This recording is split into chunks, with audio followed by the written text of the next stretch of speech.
Hello, हम लोग बात कर रहे थे इससे पहले 26 क्वेश्चन तक देख चुके हैं। घटना चक्र देख रहे हैं और घटना चक्र में जो 1990 के ऑनवर्ड जितने भी क्वेश्चन डिस्कस किए गए हैं इंडियन पॉलिटी एंड गवर्नेंस के सेक्शन में, ये इनाग्रल सेक्शन है। इंग्लिश में इसकी बुक आई है, इससे पहले हिंदी में काफ़ी चर्चित किताब रही है। उसका जो सेक्शन है इंडियन पॉलिटी एंड गवर्नेंस है, वो हम लोग देख रहे हैं। इसमें जो 6वां चैप्टर था which is related to Indian state and union territories, उसमें हम लोग क्वेश्चन करें आगे। उससे पहले एक ब्रीफ में, चूँकि हम लोग अब इंडियन पॉलिटी की बात कर रहे हैं तो एम लक्ष्मीकांत की बात हम लोग बीच बीच में करते रहते हैं। उसमें कुछ हिंट और कुछ पेज नंबर को मैं कोड करता रहता हूँ। आज जो ये क्वेश्चन आपके सामने आने वाले हैं, ये प्रीवियस ईयर में क्वेश्चंस पूछे गए हैं। मैं आपके सामने स्क्रीन पे बढ़ा रहा हूँ, इसको आपको पॉज करना है, अटेम्प्ट करना है। And the next thing is इस क्वेश्चन, अब चूंकि ये क्वेश्चन तभी आदमी देखता है जब एक लेवल पे वो किताबें वगैरह पढ़ चुका होता है। तो लक्ष्मीकांत सर की जो बुक है उसका चैप्टर नंबर 5 आप पढ़ेंगे, जिसका सब टाइटल है यूनियन एंड यूनियन टेरिटरीज। ठीक है, तो ये सारी जब union and it's territories, I am sorry, union and it's territories, इसके बारे में बात की गई है।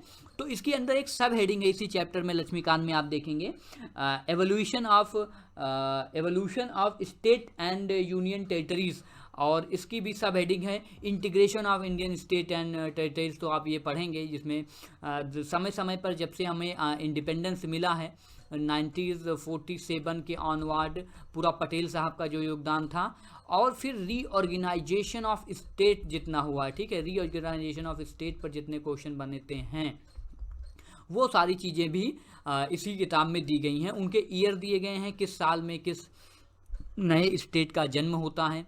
ठीक है, तो ये सारे एग्जाम्पल्स किस साल जो है किसी नए स्टेट से कोई दूसरा स्टेट बनाया जाता है, ये सारी चीज़ें उसमें डिस्कस की गई हैं। जैसे पहला ही क्वेश्चन है, क्वेश्चन नंबर 27। इसमें अगर आपसे पूछा गया है which of the following pairs is not correctly match in terms of power of president of the India to make regulation for certain union territories under the article 240। इससे पहले वाला जो क्वेश्चन हमने देखा था, इससे पहला पार्ट जो हम लोग डिस्कस कर रहे थे, उसमें आर्टिकल 239 हमने देखा था। वहाँ से एक क्वेश्चन लिया गया था कि आखिर यूनियन टेरिटरीज को एडमिनिस्टर कौन करता है, तो उसका आंसर था प्रेसिडेंट। क्यों? क्योंकि आर्टिकल 239 वहाँ पर उसका जवाब, अकॉर्डिंग टू आर्टिकल 239। लेकिन यहाँ पर आर्टिकल 240 के बारे में बात किया गया है। अब दोस्तों क्या है कि आर्टिकल 240 जो है इसका सब क्लॉज बना हुआ है। जैसे आप आर्टिकल 240 पढ़ेंगे और इसका 1 सब क्लॉज और इसका भी sub clause A B C D ऐसे क्लॉज बने हुए हैं। तो आर्टिकल 40 का क्लॉज 1 का सब क्लॉज ए, उसमें ये बात कही गई है कि जो ए है उसमें अंडमान एंड निकोबार के बारे में, एडमिनिस्ट्रेशन के बारे में बात कही जाएगी। जैसे आप इसके दौर पर एक आर्टिकल 370 है, 70 के बाद जब चर्चा में आया 71, तो इसमें भी ए बी सी डी जो बात करते हैं स्पेशल प्रोविज़न की, वो आर्टिकल भी बहुत महत्वपूर्ण है। ऐसे आप रिलेट कर सकते हैं। ऐसे ही आर्टिकल 240 भी उतना ही महत्वपूर्ण है। वैसे ही जैसे इसमें जो इसका क्लॉज बी है वो बात करता है लक्षद्वीप के बारे में, लक्षद्वीप के बारे में बात करता है। जो इसका क्लॉज सी है वो बात करता था दादरा नगर एंड, हाँ, वो बात करता है दादरा एंड नगर हवेली के बारे में। और जो इसका क्लॉज डी है वो दमन एंड दीव के बारे में बात करता है, दमन एंड दीव के बारे में। अब आपको पता है कि 2019 में एक स्पेशल एक्ट बना करके दमन एंड दीव को दादरा एंड नगर हवेली में विलय कर दिया गया है। तो जो ये वाला डी है अभी के लिए रिपील किया जा चुका है। तो Dadra Nagar Haveli and Daman and Diu ये दोनों अभी सी में हैं। लेकिन यहाँ पर सी क्या लिखा हुआ है? पुडुचेरी लिखा हुआ, पुडुचेरी लिखा हुआ है। ठीक है, इसको पहले पुडुचेरी कहते थे। ठीक है, इसका भी नाम चेंज किया गया है, मतलब नाम चेंज हो गया, जैसे बॉम्बे मुंबई बन गया वैसे ही, और मद्रास चेन्नई हो गया वैसे। तो ये सी जो है 2018 में क्वेश्चन पूछा गया है। आप देखें यही सी इसका आंसर हो जाएगा। क्यों? क्योंकि सी में अभी क्या है, Dadra Nagar Haveli and Daman and Diu, और डी को रिपील किया जा चुका है। बाकी ए सही है, बी सही है एंड डी भी सही है। मतलब डी उस समय सही था 2018 में क्वेश्चन, और एक्ट जो है 2019 में पूछा गया था। ये प्रीवियस ईयर देखने का मतलब है, सिर्फ एनालाइज करना चाहिए। Which one of the following statement is incorrect? कौन सा इनकरेक्ट है? तो अगेन जब क्वेश्चन नंबर 28 आप पढ़ रहे हैं तो यहाँ पे 2-3 चीज़ें आपको ध्यान में रखना चाहिए, जो आप इसको अब इसमें फिर अगेन वही एनसीईआरटी वाला मैंने आपको बताया ना कि पॉलिटिक्स इन इंडिया पढ़ें, या आप Laxmikant since independence class 12th की एनसीईआरटी है, या लक्ष्मीकांत का चैप्टर 5वां पढ़ें, फिर उसके बाद में ये क्वेश्चन आपके बहुत ही फिंगर टिप्स पे होंगे। इसमें याद करने वाली कई सारी चीज़ें हैं और भूलने के भी उतने ही चांसेस हैं। जैसे पहला ऑप्शन है, आपसे इनकरेक्ट पूछा गया है। सबसे पहली बात आपसे क्या पूछा गया है कि इनकरेक्ट स्टेटमेंट क्या है। तो पहला तो करेक्ट है, Goa attend full statehood in 1987, Diu as an island gulf of Khambhat, ये भी ज्योग्राफी का क्वेश्चन कह सकते हैं, ये भी सही है। Daman and Diu were separated from Goa by the 56 amendment of Indian constitution, ये भी एग्जैक्टली सही है। दमन एंड दीव पहले क्या थे, गोवा ही थे, उनको अलग किया गया था। लेकिन इसमें जो लास्ट ऑप्शन है, Dadra and Nagar Haveli were under French colonial rule till 1940, तो ऐसा नहीं है, वो पोर्तुगीज़ की थे। यहाँ पे फ्रेंच करके आपको कन्फ्यूजन करने की कोशिश की गई थी। जो दादरा एंड नगर हवेली थी ये पोर्तुगीज़ की क्या थी, कॉलोनीज थी। अगला question, Sikkim became the part of India under, अब ये अगेन क्वेश्चन सिक्किम पर पूछ लिया गया है, तो आपको कुछ अमेंडमेंट याद रखने पड़ेंगे। जैसे इसमें 40वां अमेंडमेंट है, 32 अमेंडमेंट है, 30 अमेंडमेंट, ये सारे ऑप्शन दिए गए हैं। और 13 में और 2019 में ये क्वेश्चन भी पूछा गया है। तो सिक्किम के लिए अगर पूछा जाएगा तो 35वां अमेंडमेंट आप ध्यान में रखेंगे। सिक्किम काफ़ी न्यूज़ में भी रहता है, यहाँ पे ऑर्गेनिक खेती होती है, छोटा सा राज्य है, लोग घूमने भी जाते हैं गंगटोक, ठीक है। तो इसलिए जो है ये आपको याद में रखना पड़ेगा। नेक्स्ट क्वेश्चन है, which of the following constitutional amendment integrated Sikkim as a full fledge, again वही क्वेश्चन है। देखो क्वेश्चन नंबर ये 30C था और इसमें भी सी ही हो जाएगा। 30 में सी, 36 इसमें क्या आंसर था, इसमें Sikkim became a state of India under, हाँ तो 35 अमेंडमेंट हुआ गया था। असल में देखो सिक्किम की एक कहानी है कि Sikkim the north eastern state of India जो था बिकेम 20, ये जो 22वां स्टेट अपने देश का बनाया जाता है ना, 22वां स्टेट बनाया जाता है अंडर 36 अमेंडमेंट ऑफ इन 1975। तो 36 अमेंडमेंट होता है, 22वां स्टेट बनता है 1975 में। लेकिन इन 1974 क्या होता है, Sikkim assembly passed a government of Sikkim act 1974 which paved the way for setting up of its first ever responsible government in Sikkim and sought Sikkim representation in political institution in India। तो 1974 से ही आप ये बात देखेंगे तो आपको समझ में आने लगेगा। अब इंडिया आल्सो पास्ड, अब उसी का सहारा लेके India also passed 35 amendment act in 1974। अब इंडिया ने क्या कर दिया था, 35 अमेंडमेंट भी पास कर दिया था 1974 में, ठीक है। Which inserted a new article 2A, अगर आप आर्टिकल 2A पढ़ेंगे, अब इतना ज़्यादा डीप में जाने की ज़रूरत होती नहीं है। Sikkim to be associate state इसमें कह दिया गया था, इसलिए देखो Sikkim became a state of India under, तो 35 अमेंडमेंट कह दिया गया। लेकिन यहाँ पर लिखा फुल फ्लेज, मैं आपको ये बताना चाहता था फुल फ्लेजेड स्टेट कब बन गया था, तो वो 1 साल बाद बना था। As the 36th amendment is not given in the option, यहाँ पर भी आप देख सकते हैं, यहाँ पर 36 अमेंडमेंट दिया भी नहीं गया, ऑप्शन में भी नहीं दिया गया है। तो आप यहाँ पे देखें, यहाँ पे कोई चांस ही नहीं है 36 को टिक करने का। लेकिन अगर कहीं पे आपको 36 ऑप्शन दिखे तो आप वही मारिएगा, क्योंकि 1974 में जो है पार्लियामेंट ने एक इंसर्ट कर दिया था आर्टिकल, इसको एसोसिएट स्टेट बना दिया था। लेकिन फुल फ्लेजेड स्टेट या 1975 में ही बनता है, 35 अमेंडमेंट करते हैं। अच्छा, उस समय ये बहस भी बहुत होती थी कि हमें हमारे अपने देश को इंटीग्रेट कैसे रखना है। अ सेपरेट वनांचल state card out of Bihar can be made possible by, देखो अब इसमें क्या हो, passing the legislation the state assembly, क्या स्टेट असेंबली से वनांचल बनाया जा सकता है? नहीं, ऐसा नहीं होता है यार, पार्लियामेंट के पास पावर है। पासिंग द ऑर्डिनेंस, ऑर्डिनेंस से भी नहीं बना सकता।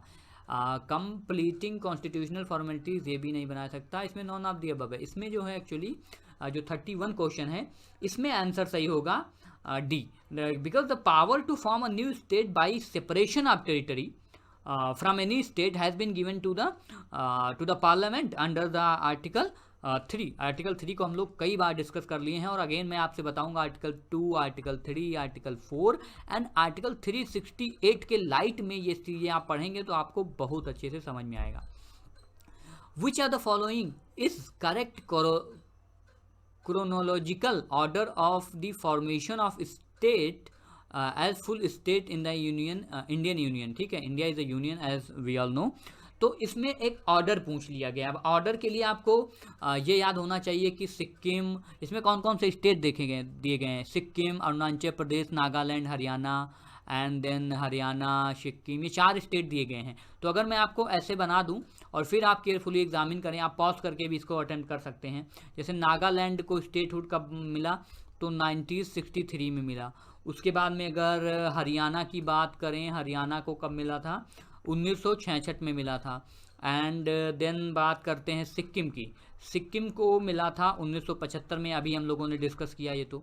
और उसके बाद में अरुणाचल प्रदेश को काफ़ी लेट मिलता है 1987 में स्टेटहुड। इससे पहले ये लोग क्या होते थे, सेंट्रल के द्वारा ही एडमिनिस्ट्रेट किए जाते थे। लेकिन यहाँ की पॉलिटिक्स बहुत इंटरेस्टिंग है, और नॉर्थ ईस्ट की पॉलिटिक्स और यहाँ पर इंसर्जेंसी, ये भी काफ़ी ज़्यादा जो है इंपॉर्टेंट टॉपिक्स रहते हैं समय समय पर। यहाँ की लैंग्वेज, यहाँ का कल्चर भी न्यूज़ का पार्ट रहता है, और इस पर ध्यान भी रखना चाहिए। तो अगर आप ये सारी चीज़ें देखेंगे तो आपको सबसे पहले मिलेगा नागालैंड, हरियाणा, सिक्किम और फिर अरुणाचल प्रदेश। तो नागालैंड कहाँ है, नागालैंड, हरियाणा, सिक्किम, ऑप्शन बी सही हो जाएगा। अगला क्वेश्चन है which of the following is correct, फिर करेक्ट इसका क्रोनोलॉजिकल पूछा है order. Formation of a new Indian states, use the code given below. अब इसमें से क्या है, फिर अगेन इसमें आपको लॉजिक लगाना पड़ेगा। सिक्किम कब बना, 1975 में, और अरुणाचल प्रदेश 1987 में। छत्तीसगढ़ आपको पता है एमपी से बनाया गया था ना, छत्तीसगढ़ 1 नवंबर को एग्जिस्टेंस में आया गया था, एमपी से बनाया गया था, और 2000 में बनाया गया था सन। ऐसे ही अगर बात करें झारखंड की, तो झारखंड को पहले बिहार का पार्ट था, ये 15 नवंबर को बॉर्न हुआ था 2000 में, ठीक है। तो ये, और इसी के साथ यूपी से भी एक स्टेट बना था जिसका नाम है उत्तराखंड। तो इसमें अगर आप क्रोनोलॉजी देखेंगे तो आपको बी मिल जाएगा ऑप्शन, अगर आप देखें, क्योंकि आपको किसमें लगाना है, क्रोनोलॉजिकल ऑर्डर में। हाँ, तो सबसे पहले कौन आया और सबसे बाद में कौन आया, तो सबसे पहले सिक्किम आया, फिर अरुणाचल प्रदेश आया, फिर जो है अब इसमें देखो छत्तीसगढ़ झारखंड में आपको याद रखना है कि पहले जो है छत्तीसगढ़ बनाया जाता है 1 नवंबर को, फिर जो है 15 नवंबर को झारखंड बनाया जाता है। तो ऑप्शन बी सही हो जाएगा। अगला क्वेश्चन है in which year did the state Jharkhand come into existence, Jharkhand का स्टेट कब आया, तो अगेन इसका ऑप्शन सी हो जाएगा। अभी हम लोग डिस्कस किए, ये बीपीएससी में क्वेश्चन पूछा गया था 34 नंबर का। एंड देन 35वां question, Chhattisgarh state come into existence, again जो है, अब इसमें देखो ईयर वाइज, अब देखो ये स्टेट पीसीएस का क्वेश्चन है तो इतना तो पूछना लाजमी है, वो ये तो डेट भी पूछ ही सकते हैं। 1 नवंबर को बना था, 1 नवंबर 2000 को। Uttarakhand state was created in, अब अगेन उत्तराखंड पर भी क्वेश्चन पूछ लिया गया, तो ये भी बी इसका ऑप्शन सही हो जाएगा, यूपी पीसीएस में पूछा गया क्वेश्चन। तो यही तक रखते हैं, आगे भी कई सारे क्वेश्चंस हैं इसी क्रोनोलॉजिकल पर ही हैं, आप इसको अटेम्प्ट भी कर सकते हैं, ऐसा नहीं है। 37 नंबर क्वेश्चन भी सेम वैसे है, 2010 में और 2008 में क्वेश्चन पूछा गया। इसका भी ऑप्शन यही है, नागालैंड 1963 में बना, हरियाणा 1966 में बना, ये दोनों ऑप्शन देख लिए गए हैं। सिक्किम 1975 में बना। एक नया ऑप्शन आ जाता है मेघालय का, मेघालय 1972 में कार्व आउट किया गया था। तो अब इसको आप अगर इसमें रखेंगे तो आपको ऑप्शन सी मिल जाएगा। वैसे पॉज करके अटेम्प्ट करना चाहिए, पॉज करके ये क्वेश्चन भी अटेम्प्ट करना चाहिए। और इसमें नया कोई स्टेट है, आंध्र प्रदेश एक नया स्टेट ऐड हो गया है, जो सबसे पहले बनाया गया था। आंध्र प्रदेश के पीछे बहुत बड़ी जो है हिस्ट्री है, पॉलिटिक्स भी है, लैंग्वेज का पूरा एक मूवमेंट है लिंग्विस्टिक स्टेट का, तो वो जानना भी जरूरी है। धार कमीशन, जेबीपी कमीशन और फैजल अली आयोग, ये सारी चीज़ें भी ध्यान में रखनी चाहिए इन सब चीज़ों को पढ़ते समय। इसको अगर आप केयरफुली एग्जामिन करेंगे 38 क्वेश्चन, तो आपको बी ऑप्शन सही मिल जाएगा, बी ऑप्शन। पॉज करके अटेम्प्ट करना चाहिए। क्वेश्चन नंबर 39 है कि correct the sequence of formation of following state in ascending order. तो इसमें भी अगर आप देखोगे असेंडिंग ऑर्डर का मतलब ये है कि पहले कौन बना 1963 में, जैसे आपको यहाँ पर एग्जांपल दिख रहा होगा नागालैंड का है वो बना है, और लास्ट में 1987 में बन जाता है आपका जाके अरुणाचल प्रदेश। तो इन्हीं के बीच में, यानी पहला क्या हो जाएगा नागालैंड और लास्ट में अरुणाचल प्रदेश। तो पहला कहीं मिल रहा है ऐसा ऑप्शन, नागालैंड पहले मिल जाए और लास्ट में मिल जाए अरुणाचल प्रदेश। तो ऐसे भी आप कर सकते हैं 39 का, फिर ए ऑप्शन सही हो जाएगा, 39 में ए ऑप्शन सही हो जाएगा, फिर तो काफ़ी इजी हो जाएगा आपको एलिमिनेशन से। नेक्स्ट क्वेश्चन है, अगेन देखो झारखंड कब बना और तेलंगाना कब बना, 2013 में, 14 दिया गया है। इसमें क्या है, ईयर ऑफ कमिंग स्टेट, ठीक है। तो ये 2017 में क्वेश्चन पूछा गया है। इसमें क्या करना है, कोड को मिलाना है। तो नागालैंड 1962 में, year of coming to existence, Nagaland 1962 में, झारखंड 15 नवंबर 2000 को, तेलंगाना 2 जून 2014 को, हाँ तेलंगाना जो 2014 को आया था, एंड सिक्किम 1935। तो इसको आप केयरफुली एग्जामिन करेंगे तो आपको पॉज करके अटेम्प्ट करने पर ऑप्शन मिलेगा बी ऑप्शन आपको यहाँ पे सही मिल जाएगा। ये क्वेश्चन 2017 में मेंस में पूछा गया था। तो 40 क्वेश्चन तक हम लोग देख चुके हैं, आगे फिर देखेंगे। Stay safe, stay blessed.